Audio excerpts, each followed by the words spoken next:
Welcome to Luca and Miguel. Enjoy the video. In this video, I will explain how to make chicken with capers. First, gather your ingredients to ensure a smooth cooking process. You'll need 4 boneless, skinless chicken breasts, each weighing around 6 ounces. Also, have 2 tablespoons of olive oil and 1/4 cup of chicken broth ready. Don't forget 3 tablespoons of drained capers and some fresh parsley for a vibrant finish. This simple dish comes together quickly with minimal fuss. Now let's get cooking. Begin by seasoning your chicken breasts evenly with about 1/2 teaspoon of salt and 1/4 teaspoon of black pepper. Next, heat 1 tablespoon of olive oil in a large skillet over medium-high heat until it shimmers.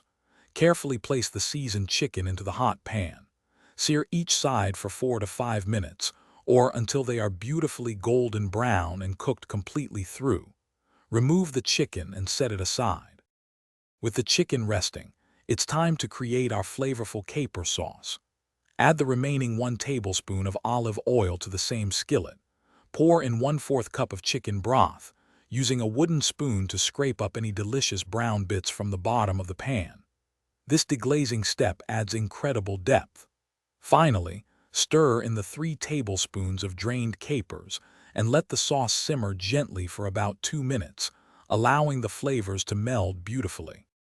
To finish, return the cooked chicken breasts to the skillet, turning them gently to coat each piece thoroughly with the warm, tangy caper sauce. This ensures every bite is bursting with flavor. Garnish generously with fresh chopped parsley for a vibrant touch and a hint of herbaceousness. Serve immediately with your favorite side dishes, like rice or steamed vegetables. Don't forget to check the description below for a link to Little Tree's black ice and other great deals. Enjoy your delicious homemade chicken with capers.